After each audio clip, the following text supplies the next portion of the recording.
She fell to the floor, blood in her mouth, her breath ragged, but her gaze remained firm. The man raised his hand again, another blow, another step toward the boy. There was no mercy in his eyes. And then something inside her exploded. She was no longer old and weak. She became who she had always been. A soldier, a protector, a fighter.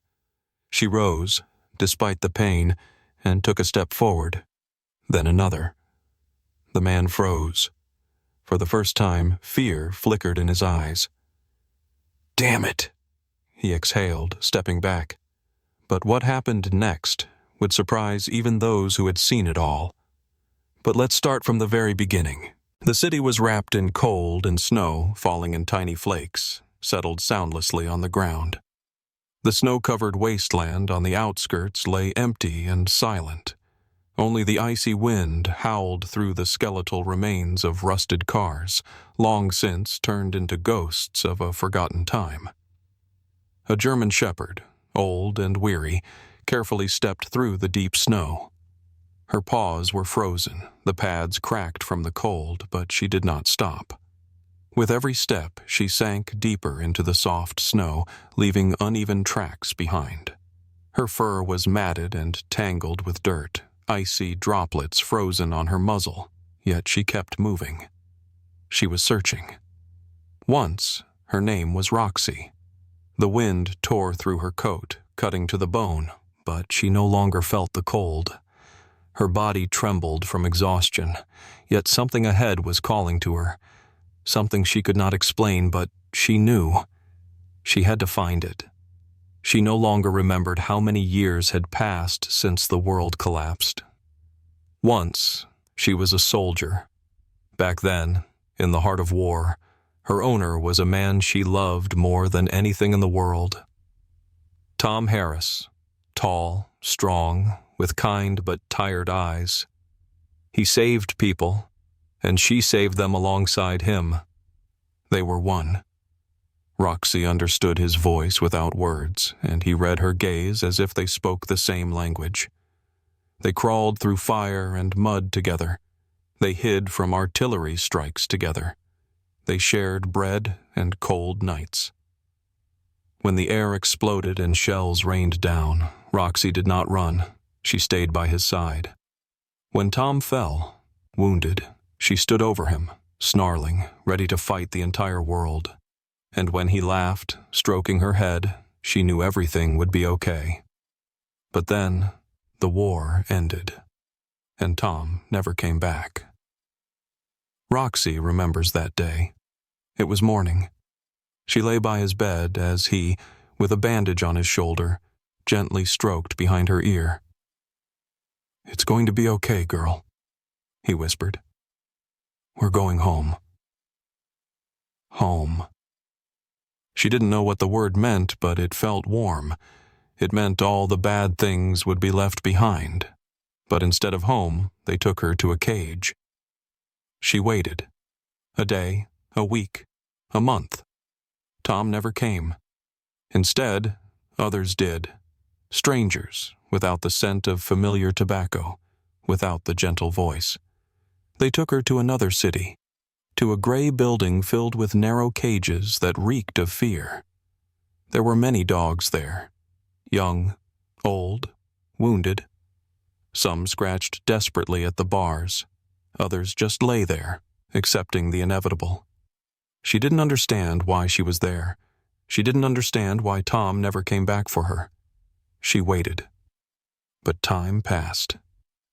One day, someone opened the door. "This old one is no use anymore."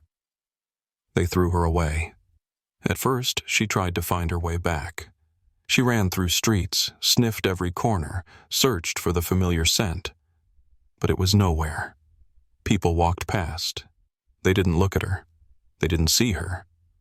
Once, in the fire of war, they reached out to her, called her name, thanked her for saving them. Now, they just turned away. Hunger became a familiar companion. The pain in her paws, an unshakable part of life. But something inside still pushed her forward. She didn't know what she was looking for, but she knew she couldn't stop. Her paws ached. Her breath grew heavy, but she kept walking. The wind lashed against her face with icy flakes, and the old park ahead looked frozen in time. Once, children had run here, laughing, playing. Now, there was only silence. Roxy slowed her pace. The park smelled of something familiar. Trees, damp earth beneath the snow, the faint trace of a distant fire. She didn't remember what she was searching for, but she knew something waited for her ahead. And then, a sound. Footsteps, light, cautious. She lifted her head. A boy, no older than 10, stood before her. Thin, wrapped in a tattered coat far too big for him. His hands, covered in worn-out gloves, had a tear on one finger. His eyes, large, frightened, but not cruel. He froze when he saw her. For a few seconds, they simply stared at each other. Then, slowly, he crouched down and extended his hand. "Hey girl, are you all alone?" His voice was quiet, careful, but there was no fear in it. Roxy took a step forward. The boy smelled warm. A little like smoke, a little like food, but most of all, like something familiar, something that reminded her of Tom. She reached out, pressing her muzzle into his palm. "I'm Mike," he whispered. "You're not alone anymore." Roxy didn't know the words, but she knew what his voice meant. She had found home. Days filled with light. Mike brought her food, pieces of bread, scraps of meat, sometimes even a stolen candy from the kitchen. She didn't like sweets, but she ate them because they were a gift. At night, they sat together in an old wooden shed behind the house, wrapped in a jacket he had taken from somewhere inside. Roxy lay beside him, resting her head on his knees, listening as he talked about school, about his mother, about how one day he would leave this place and find his own place in the world. She didn't understand the words, but she understood the meaning. She had found someone who needed her. And when Mike stroked behind her ear, closing his eyes, she felt time finally slow down. But good things never last long. Darkness. That evening, Mike came later than usual. Roxy sensed his steps before he even entered the shed. Slow, hesitant. Something had happened. She stood up, shaking off the cold. The door burst open. "You brought another damn stray?" The voice was loud, rough. A man stood in the doorway, large, hunched shoulders, a dirty shirt, a bottle in his hand. The scent hit her. Alcohol, tobacco, anger. Mike flinched. "Dad, she's kind, But the man had already stepped forward. "For God's sake, Mike, do you even get what you're doing? We barely have enough for ourselves, and now this filthy mutt." An angry gesture. The bottle hit the ground with a hollow thud. Roxy stepped between them. The man's eyes snapped to her. "Get lost!" Mike lunged forward. "Dad, no!" But the strike was already coming. Roxy leaped. Her legs weren't as fast as before. Her body ached. But none of it mattered. She jumped. A dull impact. Pain. She crashed to the floor. Fire tore through her chest. Darkness. Mike screamed. Through the ringing in her ears, his voice was the only thing she heard. She wanted to stand, but her body wouldn't move. Tears glistened in the boy's eyes. He curled up, covering his head with his arms, pressing into the corner. The man, breathing heavily, stepped back. "Shit." Roxy tensed, trying to rise. No, she wouldn't let this happen. She wouldn't let go. Something inside her woke up. Something old. Something that hadn't died with the war. She lifted her head, and she looked him in the eyes. Sharp, searing, spreading through her body in a wave of heat. Roxy tried to inhale, but the taste of metal clung to her throat. Blood. She could feel it. On her tongue, on her lips, deep in her lungs. She tried to rise. Her legs trembled. Her body refused to obey. The world swayed before her eyes, but she saw the one thing that mattered. The boy. Mike. He was curled up in the corner, arms raised, his eyes filled with terror. In front of him, his father. The man's face twisted with rage, something dark and dangerous flickering in his gaze. He raised his hand again, and something inside Roxy exploded. A memory flared deep within her mind.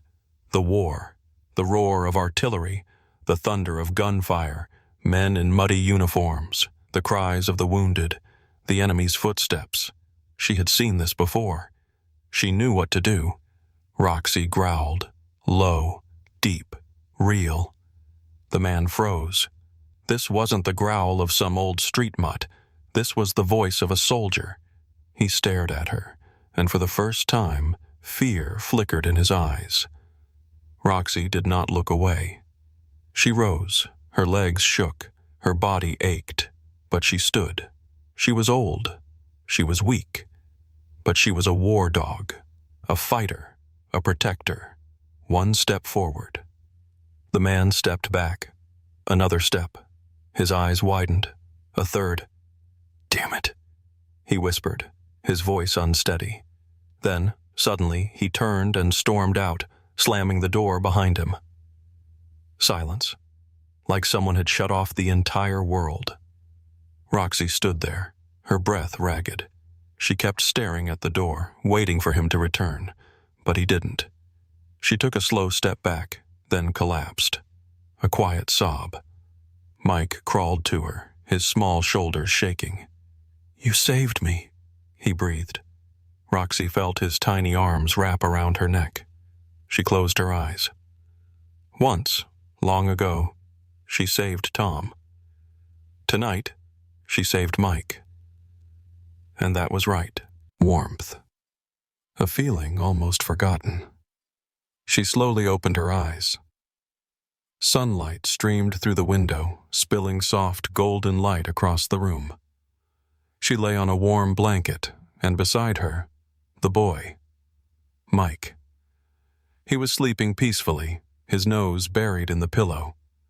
His breathing was steady, his tiny fists curled up against his chest. A woman sat next to him. Gently, she reached out, running her fingers through Roxy's fur, stroking her head.